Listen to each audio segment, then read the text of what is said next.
principalmente tendo os legisladores que tem atualmente, mas, na verdade, vai caber ao Poder Judiciário, funcionando harmonicamente com os demais poderes, dizer se o comportamento legislativo amolda-se ou não ao que determina a Constituição. É isso que a gente espera em relação a essas várias ADIs, ações diretas de inconstitucionalidade, que questionam a constitucionalidade ou não da lei da vaquejada da Paraíba, da lei da vaquejada da Bahia, da lei da vaquejada do Amapá. E também a constitucionalidade ou não da emenda 96, que atinge, que autoriza praticamente a existência de vaquejada, rodeio e todas as demais formas de atração humana envolvendo animais. E, por fim, eu penso da seguinte maneira, que como nós temos, além do artigo 225, um grandíssimo direito fundamental de terceira dimensão, qualquer determinação legislativa que afronte aquele quadro normativo localizado no artigo 225, que afronte no sentido de dizer menos ou de dizer contrário ao que ali determina, essas leis elas não têm nenhuma validade jurídica. Tanto é que elas poderão sim ser questionadas a qualquer instante pelas pessoas e ou entidades autorizadas constitucionalmente. Então, é esse o quadro comportamental do Poder Legislativo frente às determinações do STF e frente também ao que determinam os artigos ou o que determina a Constituição como um todo. Eu fico à disposição, professor Rômulo, inclusive para a gente debater, porque eu sei que um assunto dessa monta, ele assim, impacienta muitos de nós e inquieta por demais, já que nós, falo por mim, eu penso que eu falo por outros e outras que aqui estão, uma vez que eu me coloco diante e na frente, ou como se fosse aquela vida que é submetida àqueles maus tratos, e assim consigo perceber quão sofrimento eles, animais, passam em nome de um capital que vem passando por cima de toda a humanidade para se fazer presente, para se fazer valer. Essas as palavras.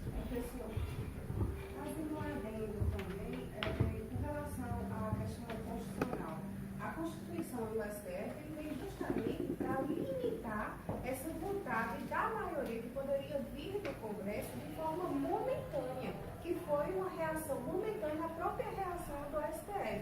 Então, constitucionalmente, o STF tem que limitar, sim, né, essa vontade da maioria que vem no Congresso, que diz, a gente tem legitimidade porque a gente votou, a gente aprovou. Mas tem que ver a legitimidade dessa lei frente à própria Constituição. E a limitação dessa vontade da maioria do Congresso, ela é feita por meio dessa valorização entre a Constituição e o que eles estão legislando. Era só uma... Seu nome é? Juliana Teja. Juliana, eu também penso assim, na verdade, muito embora as determinações do STF em ADI, em ADC, em ADO, em ADPF não vinculem o Poder Legislativo, mas, vejam só, eu penso que, muito embora a determinação expressa não vincule, mas a sistemática constitucional impede que o Poder Legislativo fira de morte, como aconteceu com a edição da emenda 96, fira de morte uma determinação constitucional que diz que aquela matéria que fora legislada pelo legislador constituinte derivado, fazendo a emenda 96, elaborando a emenda 96, ela desafia uma vedação, uma proibição expressa constitucional. Então, assim, uma causa legislativa que vai de encontro a uma determinação do STF desse jeito, deve sim ser alvo de limitação por ele próprio, por ele STF. Eu concordo com você também, Júlio. Bom, antes da gente continuar, eu vou chamar a advogada Artemis de Araújo Oliveira Toscano, que é presidente da Comissão de Direito Ambiental e Direito Animal da OAB Campina Grande, que ela vai ser a próxima expositora aqui, imagina. O professor Francisco tem um limite de tempo, porque ele tem um outro compromisso com a pessoa, então eu queria concentrar logo todas as perguntas para ele agora, porque ele vai ter que se ausentar. E a primeira pergunta, quem vai fazer sou eu. Eu quero saber o seguinte, qual é o prazo que o ministro Barroso tem para decidir essa história? Pois é, professor Romulo. Lamentavelmente não existe prazo para que os ministros do STF resolvam as pendeiras, mas a gente tem visto que esses assuntos mais palpitantes, eles não têm demorado. Eles, não têm demorado se a gente compara algumas outras ações. Por exemplo, uma ADI, Ação Direta de Inconstitucionalidade, que foi interposta em 2000 contra a CLT, naquela parte em que foi instituída as comissões de conciliação prévia, especialmente o artigo 625D de dado, que diz que os empregados devem passar pelas comissões de conciliação prévia antes de ir à Justiça do Trabalho. Então, o STF foi ajuizada essa ação em 2000 e até agora ainda não foi resolvida. Mas a ação que foi ajuizada contra a lei da vaquejada do Estado do Ceará, em junho de 2013, em outubro de 2016 já estava resolvida.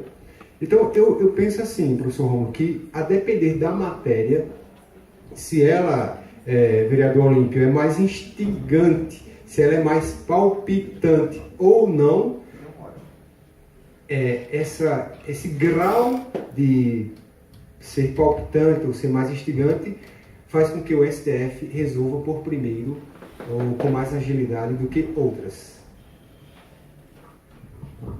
Posso continuar aqui, registrar a presença do vereador Olímpio Oliveira, que é um dos defensores da causa animal em Campina Grande, e várias leis municipais que disciplinam essa questão aqui na nossa cidade são de autoria aqui do vereador. Obrigado pela presença. Mais alguma pergunta aqui do Francisco? Professor?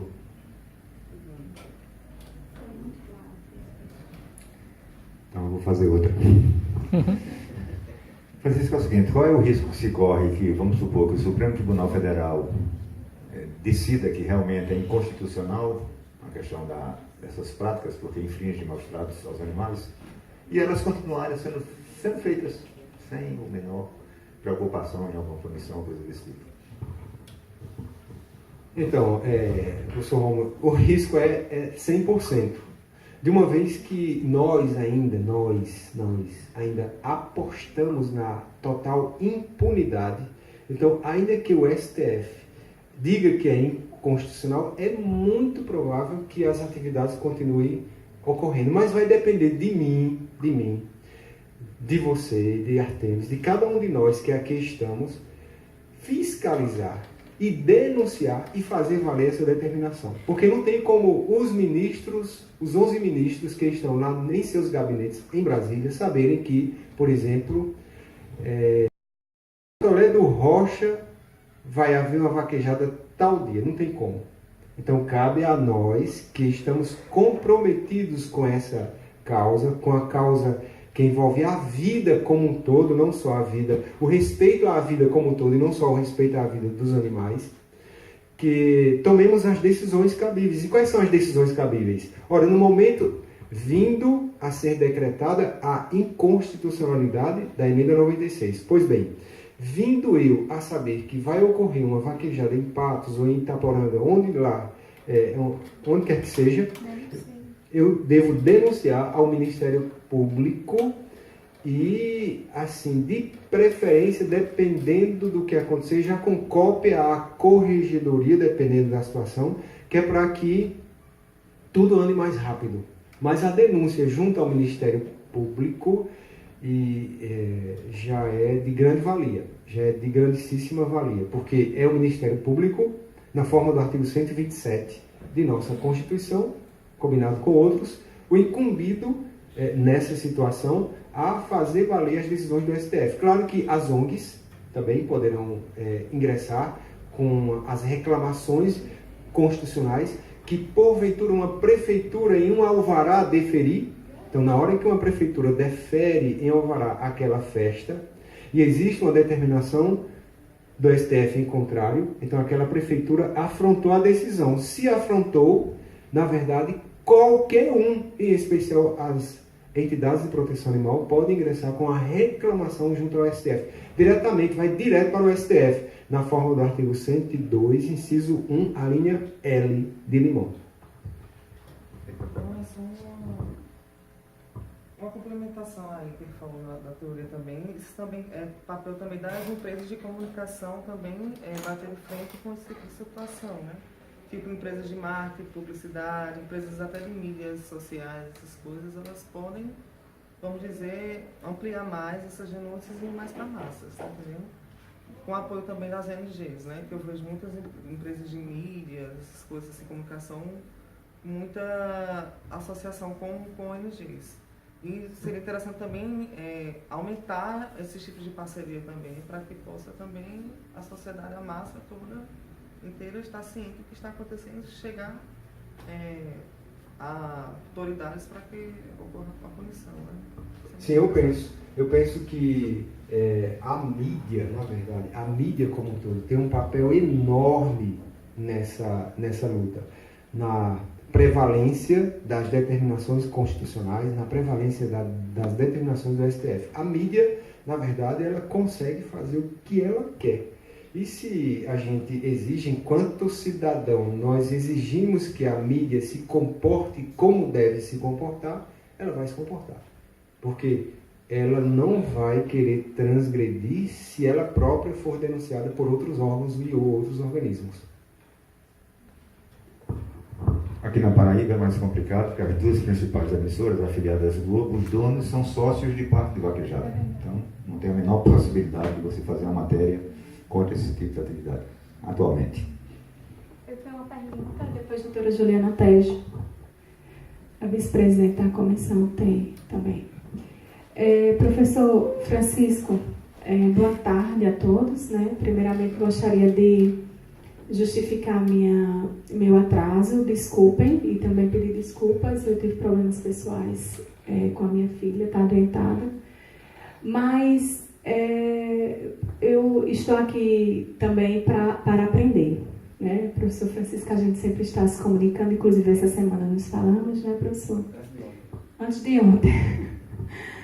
Bom, enfim, nós defendemos um direito apartado do direito ambiental, né, que seria um direito animal. Eu gostaria de saber do senhor se isto é possível no nosso ordenamento jurídico. O que é necessário para que o direito animal seja reconhecido como ciência no Brasil? Se nós já temos respaldos suficientes ou não. O que é necessário? Se o senhor vislumbra nosso sonho, né, ou não? Qual é a possibilidade disso acontecer? Então, doutor Artemis, muito grato pela pergunta e assim bem providencial. Eu fiz uma breve fala sobre esse ponto, mas eu vou tentar falar um pouco mais agora.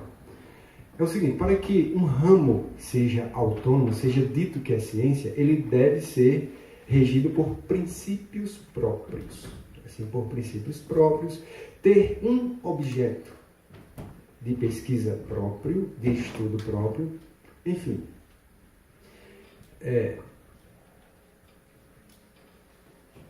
O voto de Luiz Roberto Barroso, na ADI 4983, que estabeleceu que a lei da vaquejada do Estado do Ceará ela é realmente inconstitucional, deixa muito clara essa situação. Ele deixou, assim, esposada em seu entendimento que aquela vedação à crueldade em face da fauna, ela já se assemelha a um valor, é esse o termo que ele usa, a um valor autônomo do direito ambiental. Então, Eu penso que nós estamos a criar o direito animal. Nós estamos a desenhar, a engatinhar no direito animal. Ora, doutor Artemis, se o direito civil, que é o direito que fala dos nossos direitos, né? Do meu direito, do seu direito, de todo mundo, ele ainda está em evolução, não é assim? Desde Roma, olha só, desde Roma que ele vem engatinhando, até ontem, nenhuma mulher estaria aqui nesta sala, porque nenhuma mulher tinha o direito de ter acesso à informação. Uma mulher, para se casar, tem que ser trocada por um dote, por um bem. Ontem, ainda sob a égide do Código Civil nosso de 1916. É claro que essa... Então, que vigorou até 10 de janeiro de 2003. Foi o último dia de vigência, 10 de janeiro de 2003. Claro que essa determinação já tinha perdido a sua força eficacional, mas ainda era vigente, doutor Olímpio. Ainda era vigente. Para você ver. Então, se o próprio direito civil ainda está em evolução, o que dizer do direito animal? Eu penso que o direito animal, ele tem assim, se mostrado. Tem mostrado as suas garras, por assim dizer. Se é que a gente pode falar. Assim, são várias as pesquisas que vêm sendo feitas nessa área, e a gente pode assim, internacionalmente traçar como marco o ano de 1970, com as publicações de Peter Singer, com as publicações de outros autores, principalmente norte-americanos. Aqui no Brasil, eu posso me arvorar a dizer que o marco sai da UFBA, Universidade Federal da Bahia, com os professores Heron Gordilho, com o professor Tagore, dentre outros. Tanto é que lá o doutorado em Direito da UFBA tem uma linha de pesquisa voltada para o direito animal. E tem também uma revista científica veiculadora de artigos nacionais e internacionais, cujo conceito na CAPES é A1, é o maior conceito da CAPES, A1. Isso quer dizer que, outra, ela é gratuita e eletrônica. Qualquer pessoa do planeta Terra, basta acessar o doutorado da UFBA, o site, e procurar a Revista Brasileira de Direito Animal. São artigos excelentíssimos, que divulgam a doutrina brasileira e a internacional. Então, a RBDA, Revista Brasileira de Direito Animal, é gratuita, é conceito A1 na CAPES, conceito máximo. Então, assim, doutor Artemis, o direito animal ele vem se assim, fincando suas bases aqui e ali. Vem sendo construído um pequeno arcabouço jurídico, né, assim, o que nós temos federalmente falando, o artigo 32 da Lei 9.601 de 98, voltado para os animais domésticos, né, eu falo precisamente em relação aos domésticos, não aos silvestres, mas em relação aos domésticos. Nós temos somente o artigo 32 da Lei dos Crimes... É brincadeira? Somente o artigo 32 da Lei dos Crimes Ambientais hoje. Que ainda diz assim, que crueldade é crime, mas aí a autoridade chega lá. E o que é crueldade? Conceito jurídico indeterminado. O que é crueldade? O que pode ser crueldade para mim, a olhos vistos, para a autoridade policial, que eu chamei porque eu denunciando aquele quadro, quando a autoridade chega, aí diz, não são maus tratos, isso daí não revela maus tratos para mim. Então fica na subjetividade, não só da autoridade policial, como da autoridade judiciária também. Nos juizados especiais, quando a gente chega lá, aí o juiz diz, não são maus tratos. E aí, o que são maus tratos? É assim, a toque de caixa. E na Constituição...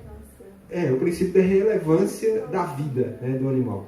Aí na Constituição nós temos só aquela determinação, quer dizer, só, muito entre aspas, porque uma Constituição dizer que proibir a crueldade em face de quaisquer animais é muito. Mas resta não saber o que é crueldade e o que são maus tratos. É assim? E assim, municipalmente falando, estadualmente falando, vêm sendo criadas leis, a exemplo daqui de Campina Grande, cujo autor de inúmeras leis municipais está aqui, o vereador Olímpio Oliveira. Não só aqui, de todas as leis. Estadualmente, nós temos já um código, aliás, um projeto de lei que instituiu o Código de Direito e Bem-Estar Animal da Paraíba. Ingressamos com ele em junho de 2016.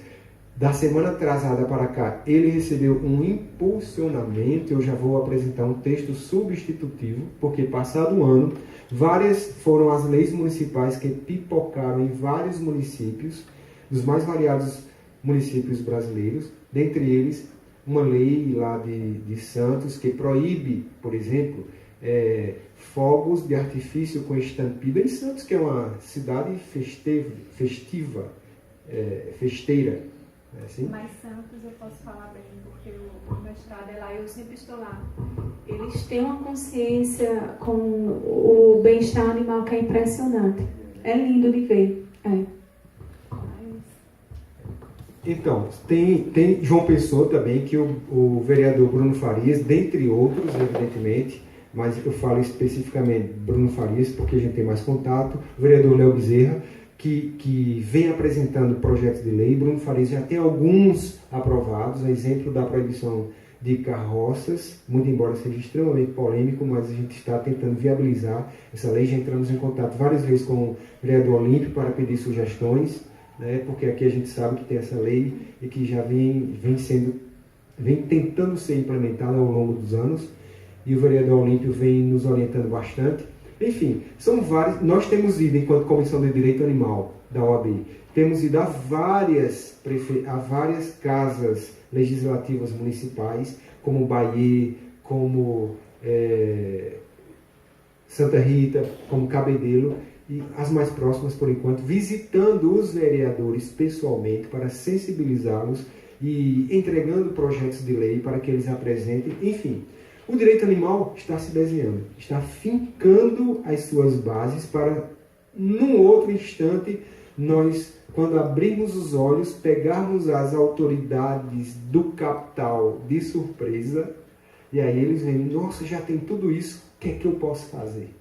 Então, o direito animal, ele busca esse objeto autônomo, vem sendo desenhados os princípios próprios, e dentro em breve eu penso que a gente terá já esse direito animal com o ramo autônomo do direito. É tanto que na UFPB, por exemplo, nós já apresentamos a disciplina de direito animal. Está em tramitação a sua aprovação, e na matriz curricular do curso de Direito da Universidade Federal da Paraíba teremos a disciplina de direito animal. Como optativa, por enquanto, mas já é muita coisa. E já tem muitos alunos interessados, só perguntando quando é que vai ter a optativa, quando é que vai ter a optativa. Porque nós também temos, sabendo que a educação que é eficaz, muito mais eficaz do que a lei. A lei é apenas para dar um freio, mas ela pode educar, sim, mas ela educa na marra, não pela consciência. E quando você consegue despertar a consciência, a lei passa a ser apenas um adereço, né? Então nós temos, sabendo do grau ou da importância da educação, nós temos sim promovidos cursos. Está em andamento na UFPB o segundo curso paraibano de Direito Animal, onde o professor Jailson Rocha, ele está na administração desse curso, já é uma segunda versão, então agora bem mais aprofundado do que a primeira. Tivemos ainda em agosto o segundo Seminário Paraibano de Direito Animal, foram 20 palestras com professores, pesquisadores, com profissionais das mais variadas áreas do conhecimento, desde médico psiquiatra, psicólogo, zootecnista, veterinário, juristas, biólogos, enfim, falando dos animais em suas respectivas áreas do conhecimento. A ideia que eu penso é informar, levar o conhecimento. Porque, doutor Olímpio, eu penso que eu vejo que a maior razão dos maus tratos aos animais advém da ignorância, da falta de conhecimento. Então, quando você leva o conhecimento, você propicia a abertura de um portal consciencial. E aí a pessoa é desperta pelo conhecimento. Então, eu penso que é bem mais eficaz do que a lei. Mas estamos no patamar que estamos, é preciso a lei. é fundamental a existência da lei, sendo que a educação é bem mais eficaz.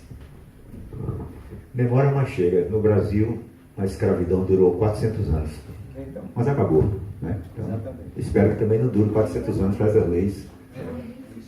Bom, mais alguma pergunta aqui para o professor Francisco? Então, Francisco, a gente agradece mais uma vez a sua presença, a sua prestabilidade quando você trata da Casa do Animal. Um guerreirão, um aliado muito importante nosso nessa questão. Obrigado aí mais uma vez e conte com a gente para qualquer coisa nesse sentido. Tá bom? Obrigado aí para a presença do Francisco.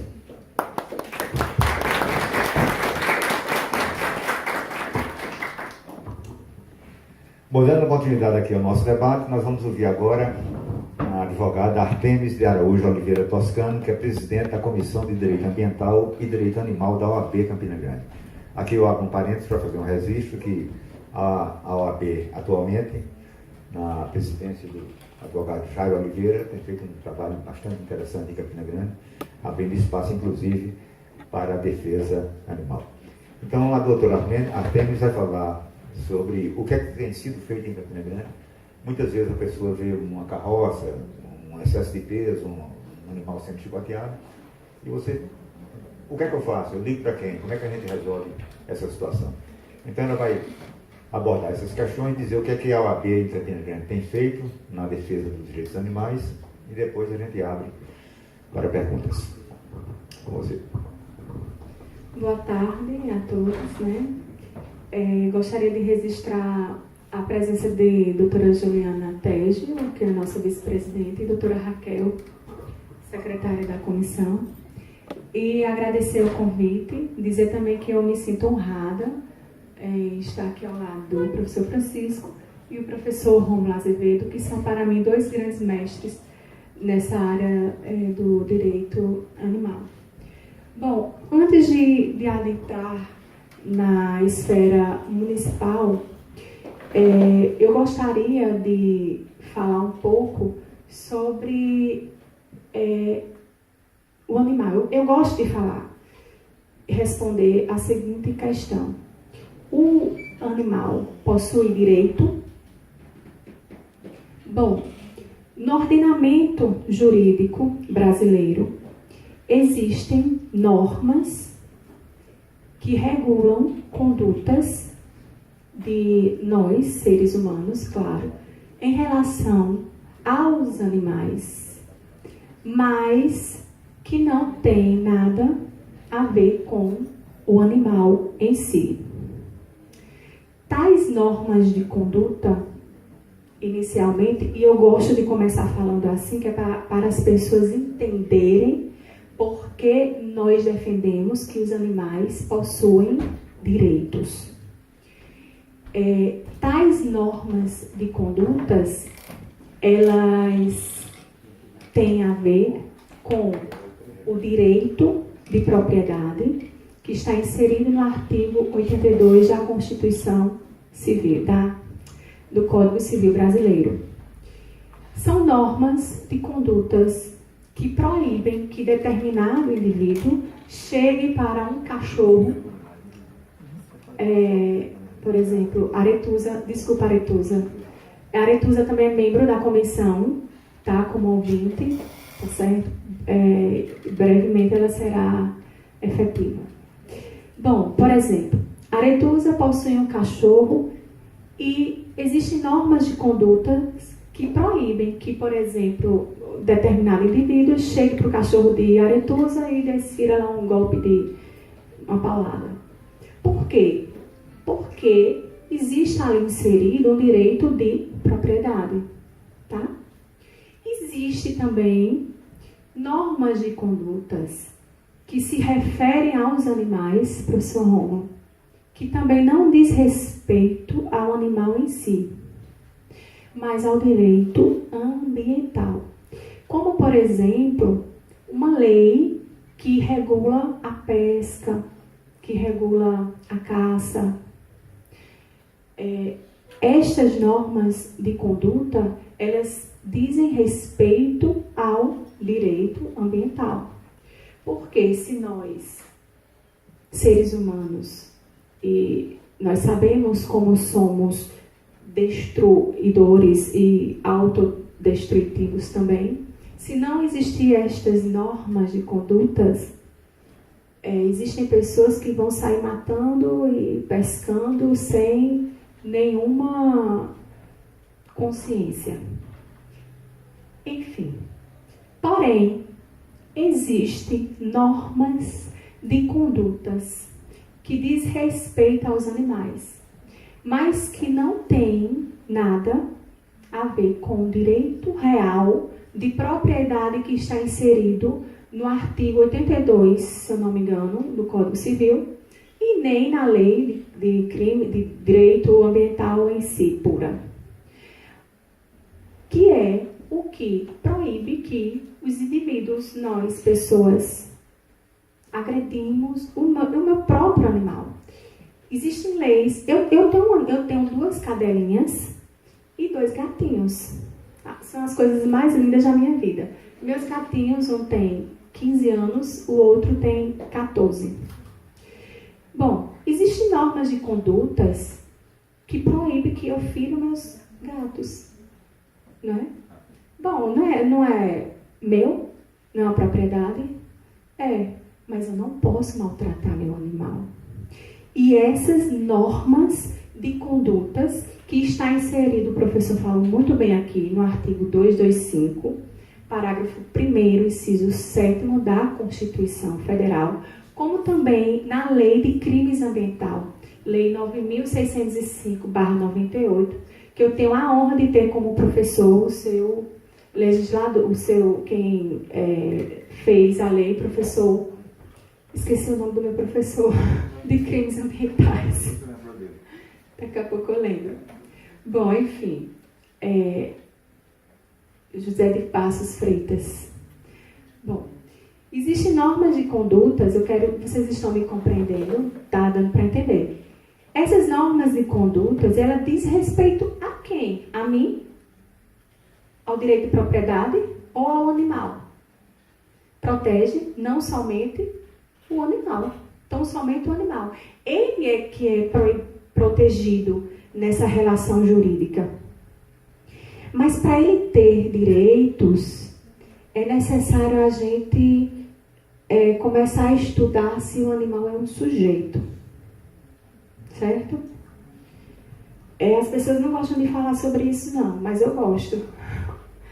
E eu entendo que os animais são sujeitos de direitos. Se ele possui direitos, então ele é um sujeito. Mas que tipo de sujeito? O ordenamento jurídico brasileiro, no Código Civil, prevê 2 modalidades de sujeitos. Os sujeitos personificados e os não personificados. Os animais não são sujeitos de direitos personificados, porque eles não são pessoas. Certo? O Código Civil, quando trata dos sujeitos personificados, ele é taxativo. Quem são os sujeitos personificados? Pessoa jurídica e pessoa natural, nós. Certo?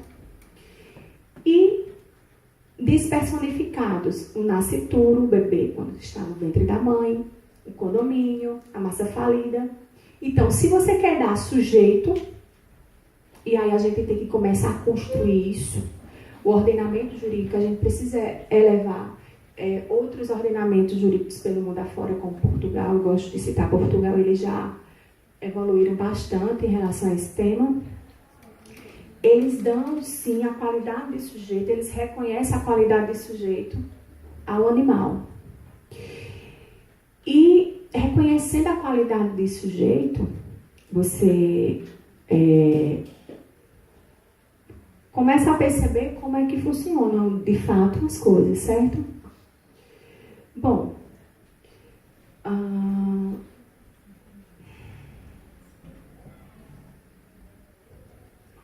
quando você começa a trazer a competência agora para o município e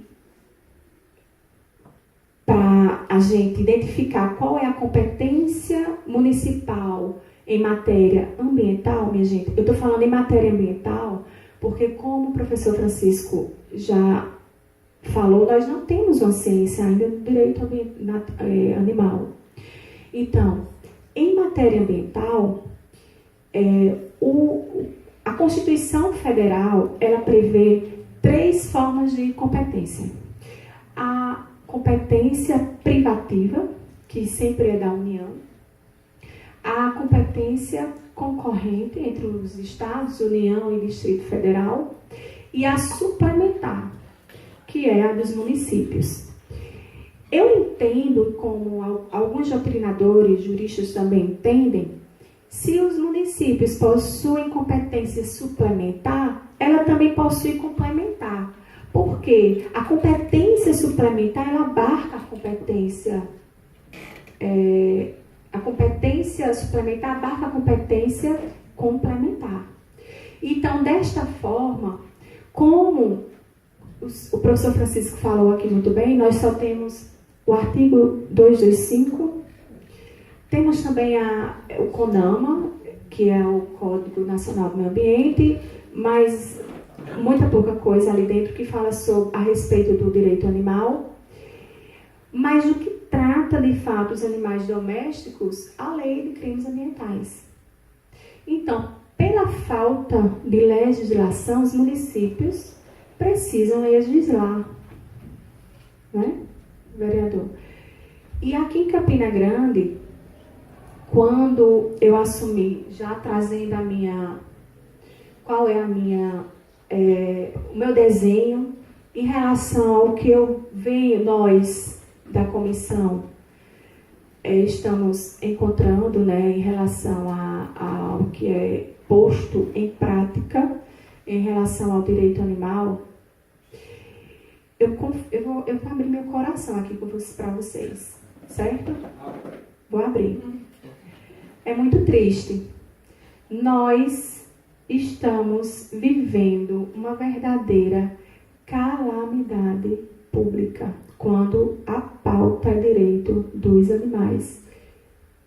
Eu sempre estou batendo nessa tecla. É a absoluta verdade. Não estou aqui querendo atingir nenhuma esfera política. Nós não temos da comissão nenhum interesse político, nenhuma coligação, nada. Eu estou sendo realista. Não estou dizendo que a culpa é do gerenciamento da cidade, ou de antes ou de depois. Eu estou dizendo o que existe nesse momento, o que nós encontramos. Olhe, quem convive comigo, as meninas sabem, algumas pessoas, eu não sei se vocês sabem, algumas podem saber. Quando eu assumi a presidência, faz uns 6 meses que nós estamos na direção, eu adoeci. Eu fiquei doente. Eu fiquei doente mesmo.